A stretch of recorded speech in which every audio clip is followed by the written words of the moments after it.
বন্ধুরা, যে গাছগুলো তোমরা দেখছো, এই গাছগুলো কিন্তু আমার ছেলে নিয়ে এসেছে। আমার ছেলেও কিন্তু আমার মতো গাছ খুব ভালোবাসে এবং পছন্দ করে।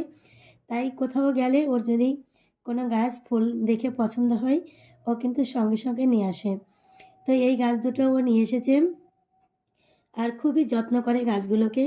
বেশ প্রায় মাস হয়ে গেল নিয়ে এসেছে বাড়িতে। তখন গাছগুলো আরও অনেকটাই ছোট ছিল। তো গাছগুলোকে বসানোর মতো কোনো পাত্র জোগাড় করতে পারছিলাম না, কারণ এই গাছগুলো আর ছাদ বাগানে দিব না। এই গাছগুলোকে আমি ঘরে রাখবো, কারণ আমার ছেলেরও খুব পছন্দ। ও ছাদে বেশি একটা যেতে চায় না, তাই সমস্ত ওই যে উইন্ডো প্ল্যান্টগুলো রয়েছে প্রত্যেকটির একটি করে চারা তৈরি করে ওর নিচে নিয়ে এসে কিন্তু প্রচুর গাছ তৈরি করেছে। তো সেই জন্য ভাবলাম যে এই গাছগুলোকে দেবো না ছাদে, তাই নিচে দিব। তো সেই জন্য পাত্র আর জোগাড় করতে পারছিলাম না। তো দেখো, এগুলো হচ্ছে তরকার বাটি। তো ভাবলাম যে যেহেতু বাড়িতে দুটো সুন্দর সুন্দর মানে বেশ কয়েকটি বাটি রয়েছে, তো ভাবলাম যে বাটিগুলো তো বেশ সুন্দর। তো এখান থেকে দুটো বাটি নিয়ে আমি গাছগুলোকে সুন্দর করে বসাবো। তো সেটাই সিদ্ধান্ত নিলাম। তাই জন্য কিন্তু বাটিগুলোকে নিয়ে চলে এসেছি ছাদে। আর ছেলে কিন্তু বর্তমান বাড়িতে নেই। ছেলে আমার স্কুলে গেছে। ও ক্লাস 9-এ পড়ে। তো ও বলেছে যে মা, তুমি যখন সময় পাও গাছগুলো বসিয়ে দেবে। তো আমরা এখন দেখো গাছগুলোকে বসিয়ে দিচ্ছি। তো এখন গাছে যে মাটিটা ছিল সেই মাটিটাও বেশ সুন্দর, ভার্মি কম্পোস্ট যুক্ত। আর আমার কাছে রয়েছে যে সুন্দর ঝুরঝুরে মাটি।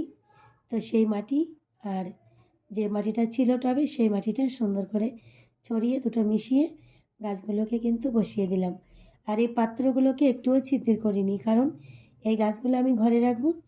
ছিদ্র করলে গাছে যখন আমি জল দিব, তখন এই ছিদ্র দিয়ে মাটি গলে আমার কিন্তু জায়গাটা নষ্ট হয়ে যাবে। তাই জন্য কোনো ছিদ্র করব না। আর জল কিন্তু যখন দিব খুব বুঝে সুঝে দিব, তাহলে অতিরিক্ত জলও হবে না যে আমার গাছগুলো শেকড়গুলো নষ্ট হয়ে যাবে। তাই জন্য কোনো পাত্র একটুও ছিদ্র করিনি, দুটো পাত্রর একটি পাত্রও না। কারণ আমি 15 দিন 20 দিন অন্তর অন্তর যখন দেখতে পাবো যে গাছে জল প্রয়োজন, তখন আমি গাছে মোটামুটি 1 চামচ মতো বা 2 চামচ মতো জল দেব।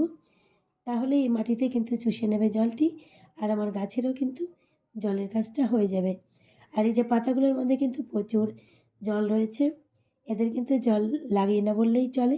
তবুও আমরা একটুখানি দিয়ে রাখি গাছগুলো ভালো থাকার জন্য, সতেজ থাকার জন্য। তো গাছগুলোকে দেখো কি সুন্দর করে বসিয়ে দিলাম। আর এই গাছের জন্য কিন্তু একদমই এঁটেলে মাটি নেওয়া যাবে না, কারণ এই গাছগুলো খুবই নরম এবং সতেজ। আর মানে অন্যান্য গাছের মতো শেকড়গুলো খুব একটা শক্ত নয়। মূলগুলো যে কোনো মাটির মধ্যেই এরা বয়ে যাবে। এরা কিন্তু খুবই নরম। এদের যত নরম তুলতুলে জায়গা, মাটি, ভার্মি কম্পোস্ট, বালি দেওয়া যাবে, তত কিন্তু এরা খুশি। আর ততই কিন্তু এরা মানে বাড়বে এবং ভালো থাকবে। তো দেখো, বাটিটা সুন্দর করে চেপে চেপে মাটিটাকে শক্ত করে দেবো, কারণ মাটিটা খুবই ঝুরঝুরে, একদমই মানে ছাতুর মতো মাটিগুলো। দেখো এই যে ধুলো উড়ে গেল। আর এই যে এরকম সামান্য অল্প পরিমাণে জলই কিন্তু দিব। আর এখন যেহেতু বসানো হলো, তাই কিন্তু একটু বেশি দিলাম। এরপরে যখন জল দিব তখন কিন্তু এর মানে যতটা দিলাম এর থেকে অনেকটা কম দিব। তারপরে দেখো গাছগুলোকে আমি নিয়ে চলে এসেছি আমার বাড়িতে, মানে ঘরে। তো এই যে এনে বসিয়েছি, আমার ঠাকুর ঠাকুর রয়েছে ড্রেসিং টেবিলের যে পাল্লাগুলো রয়েছে তার উপরে। দেখো দুটো গাছ কত সুন্দর তরকার বাটিতে বসিয়েছি। দুটো গাছই রয়েছে, একটি হচ্ছে বিষ্ণু কমল, একটি হচ্ছে লক্ষ্মী কমল। এদেরকে পাশাপাশি রাখতে হয়, তাহলে এরা খুব ভালো থাকে। তো কেমন লাগলো ভিডিওটি অবশ্যই জানাবে। ধন্যবাদ সকলকে।